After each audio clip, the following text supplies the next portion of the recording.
نفس امارہ، یعنی وہ نفس جو انسان کو برائی کا حکم دیتا ہے۔ اور یہاں پر میں آپ کو یہ بھی بتاتا چلوں کہ نفس کے 3 قسمیں ہیں۔ ایک نفس امارہ جو انسان کو برائی کا حکم دیتا رہتا ہے، 24 گھنٹے انسان کے ذہن کے اندر فطور ڈالتا رہتا ہے۔ یہ نفس کہاں سے ہے؟ یہ آپ کے جسم کے اندر ہے۔ یہ نفس 24 گھنٹے آپ کے جسم کے اندر رہتا ہے، تو آپ کو 24 گھنٹے اللہ کی نافرمانی کے بارے میں آپ کو اکساتا رہے گا۔ آپ نے یہ کام کرنا ہے، جس چیز سے اللہ نے منع کیا اسی چیز کے چکر میں وہ لگا رہے گا، اور آپ کو جو ہے وہ بہکاتا رہے گا، یہ کام کر لے وہ کام کر لے۔ جیسے سود اللہ نے حرام کر دیا تو یہ نفس آپ کو ہر ہمیشہ اسی میں لگا کے رکھے گا، یار سود کھا لے سود کھا لے۔ اسی طرح چوری کرنا گناہ ہے، اللہ نے منع فرمایا واضح طور پر۔ یہ نفس آپ کو ہر ہمیشہ بیٹھے اٹھتے آپ کے ذہن کے اندر یہ باتیں ڈالے گا، یار فلاں کی چوری کر لے فلاں کی چوری کر لے۔ ان کا مقصد یہ ہے کہ آپ سے اللہ کی نافرمانی کرائے۔ پھر اللہ کی نافرمانی اور چوری کے بہت ساری قسمیں ہیں، پھر جہاں بھی انسان کو موقع لگ جاتا ہے وہاں چوری کر لیتا ہے، اور کوئی بڑے پیمانے پہ کرتا ہے، کوئی چھوٹے پیمانے پہ کرتا ہے، ہر کوئی اپنے اپنے حساب سے وہ چوری کر رہا ہوتا ہے۔ یہ چوری کا حکم کون دیتا ہے اس کو؟ یہ اپنا نفس جو ان کے اندر موجود ہے، اور یہ نفس بڑا خطرناک ہے۔ اس کو وہ نفس کہتے ہیں جو برائی کا حکم دے۔ تو میرا کہنے کا مقصد یہ ہے کہ یہ نفس امارہ جو ہے یہ برائی کا حکم دیتا رہتا ہے 24 گھنٹے۔ اس لیے اللہ تعالیٰ نے فرمایا کہ وَلَا تَتَّبِعْ أَهْوَاءَهُمْ، فرمایا کہ لوگوں پہ نفس اپنے خواہش کے پیچھے نہ چلنا، اس لیے کہ یہ خواہش جو ہے تمہیں تباہ و برباد کر دے گا، تمہاری زندگی اور تمہاری دنیا اور تمہاری آخرت کو تباہ و برباد کر دے گا۔ آج رمضان کا مہینہ ہے، اللہ حکم دیتا ہے کہ روزے رکھو، مگر ہمارا نفس ہمیں کہتا ہے نہیں، یہ روزے نہیں رکھنا یار۔ کئی طرح کے لوگوں کے دل کے اندر شبہات ڈال دیتا ہے شیطان، یار پھر رکھ لیں گے روزہ، ہٹے کھٹے جوانی زندگی اللہ نے دی، جوانی دی، صحت دی، اس کے باوجود بھی اس رمضان کے اندر بھی روزہ نہیں رکھا جاتا۔ یعنی مقصد کیا ہے کہ یہ نفس اکساتا ہے آپ کو برائی کرنے کا۔ اس نفس کا مقصد یہ ہے کہ آپ اللہ کا نافرمان بن جائے۔ اللہ کے نبی صلی اللہ علیہ وسلم نے فرمایا، صحیح بخاری کے اندر حدیث ہے، ہر انسان جب پیدا ہوتا ہے تو پیدا ہونے کے ساتھ ساتھ ایک شیطان بھی ان کے ساتھ پیدا ہوتا ہے۔ وہ شیطان اس کے ساتھ پیدا ہوتا ہے، وہ شیطان پھر اس کا ساتھی ہوتا ہے۔ 24 گھنٹے وہ شیطان جو ہے وہ تمہارے ساتھ ہوتا ہے۔ تو صحابہ نے پوچھا کہ اللہ کے نبی صلی اللہ علیہ وسلم، کیا آپ جب پیدا ہوئے آپ کے ساتھ بھی شیطان اللہ نے لگا دیا؟ تو اللہ کے نبی صلی اللہ علیہ وسلم نے فرمایا کہ جی ہاں، میرے ساتھ بھی اللہ نے شیطان لگا دیا، مگر اللہ نے میری مدد کی۔ میری مدد کس طرح کی؟ اللہ نے اس کو مسلم بنا دیا، میرے تابع بنا دیا۔ اب مجھے سوائے اچھائی کے، نیکی کے اور کوئی حکم نہیں دیتا۔ صرف یہی وہ نفس ہے جو اللہ کے نبی صلی اللہ علیہ وسلم کے اللہ تعالیٰ نے حوالے کر دیا تھا، اور باقی ہمارے جو نفس ہے، ہمارا وہ جو شیطان ہے، یہ ہمارے ساتھ ہمیں 24 گھنٹے برائی کا حکم دیتا رہتا ہے۔ وہ قرین، اور وہ ہمارے ساتھ ہوتا ہے، ہمارا ساتھی ہوتا ہے، وہ ہمیں گناہوں کا حکم دیتا رہتا ہے، 24 گھنٹے ہمیں اکساتا رہتا ہے اللہ کی نافرمانی کرنے سے۔ اس لیے اللہ تعالیٰ نے پہلے ہی واضح طور پر فرمایا کہ وَلَا تَتَّبِعْ أَهْوَاءَهُمْ، اپنے خواہشات کی پیروی نہ کرو، اپنی خواہشات سے بچو، اپنی خواہشات تمہیں اللہ تعالیٰ سے دور کرے گا۔ وَالنَّفْسِ وَمَا سَوَّاهَا فَأَلْهَمَهَا فُجُورَهَا وَتَقْوَاهَا، اللہ نے قسم کھایا اس نفس کا کہ اس نفس کو میں نے بنایا، اور بنانے کے بعد میں نے اس کو ٹھیک درست فرما دیا، اور درست کرنے کے بعد پھر اس نفس کے اندر میں نے اچھائی بھی ڈال دی اور برائی بھی ڈال دی۔ میں نے یہ تمیز ڈال دی آپ کے نفس کے اندر کہ یہ کام اچھا ہے اور یہ کام برا ہے۔ فَأَلْهَمَهَا فُجُورَهَا وَتَقْوَاهَا، تو پھر میں نے بنانے کے بعد میں نے نیکی اور بدی انسان کے نفس کے اندر، انسان کے دل کے اندر میں نے ڈال دیا۔ جب بچہ پیدا ہوتا ہے تو وہ فطرتاً مسلم ہوتا ہے۔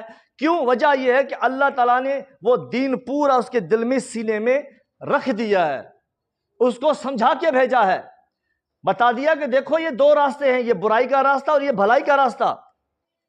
اگر تو نافرمانی کرے گا تو اللہ کے عذاب میں مبتلا ہوگا، اگر تو اچھائی کرے گا اللہ کے رحمت کا تو مستحق بنے گا۔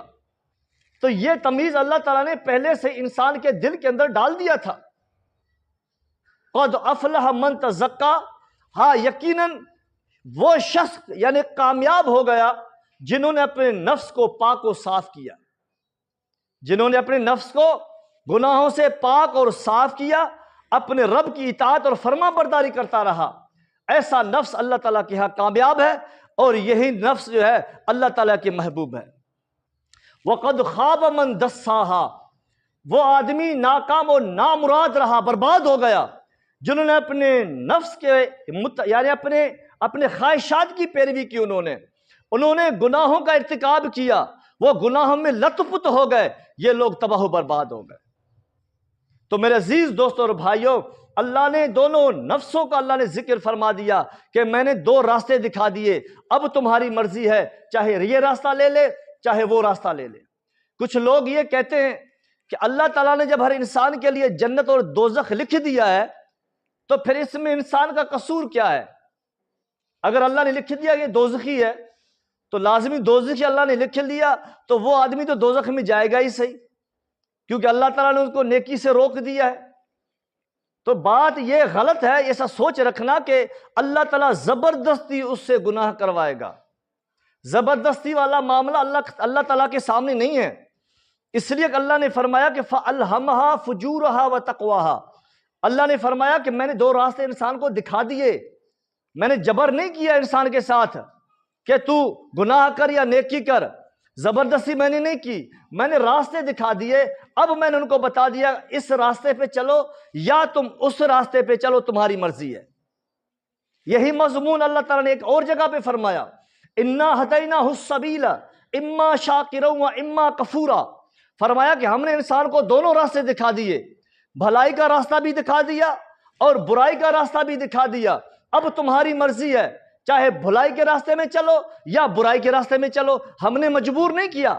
جب انسان برائی کا راستہ اختیار کر لیتا ہے، اللہ کے علم نہیں تھا اس کو پیدا کرنے سے پہلے کہ یہ آدمی برائی کا راستہ اختیار کرے گا، اللہ تعالیٰ اپنے اس علم کے حساب سے اللہ نے لکھ دیا کہ یہ بڑا ہو کر یہ نافرمانی کرے گا، یہ گناہ کرے گا، پھر اللہ تعالیٰ نے اس کے لیے دوزخی لکھ دیا ہے، کیونکہ اللہ تعالیٰ کو ان کے کرتوتوں کا علم ہے کہ یہ کام کرے گا، یہ کام کرے گا، یہ کام کرے گا، اس چیز کو دیکھ کے اللہ نے پہلے لکھ دیا کہ یہ دوزخی ہے۔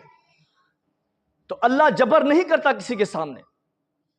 تو میرے عزیز دوستوں اور بھائی اور بزرگوں، یہ نفس امارہ جو ہے انسان کو ہر ہمیشہ گناہوں کے لیے حکم دیتا ہے، گناہ کرنے کا حکم دیتا ہے، اور یہ چاہتا ہے کہ کبھی انسان کو توبہ کا موقع نہ دے۔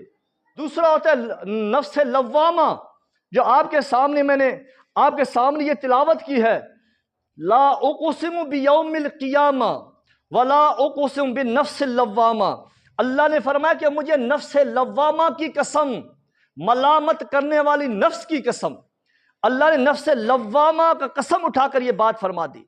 نفس لوامہ کسے کہتے ہیں؟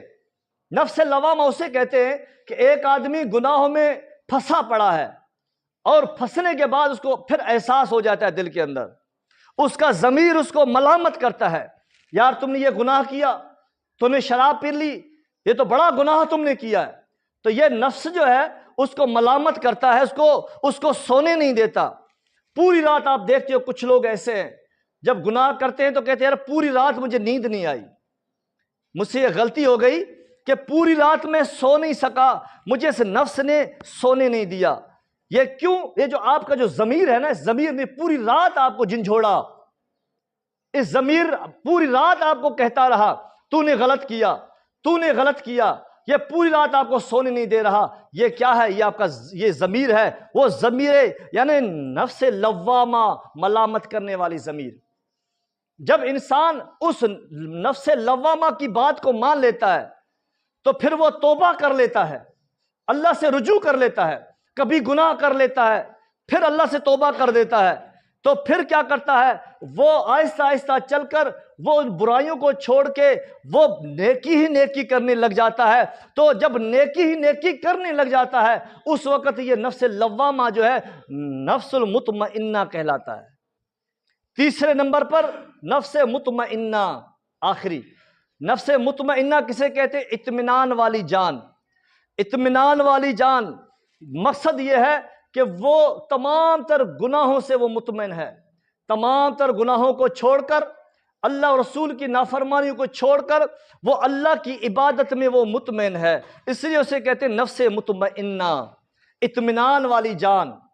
یہ اطمینان والی جان اللہ نے انبیاء کو دیا ہے، انبیاء کو دیا ہے، رسولوں کو دیا ہے، اپنے نیک بندوں کو دیا ہے، جن پر جب یوسف علیہ السلام نے فرمایا کہ اللہ ما رحم ربی، وہ آدمی گناہوں سے بچ سکتا ہے جس پر میرے رب کا فضل اور کرم ہو۔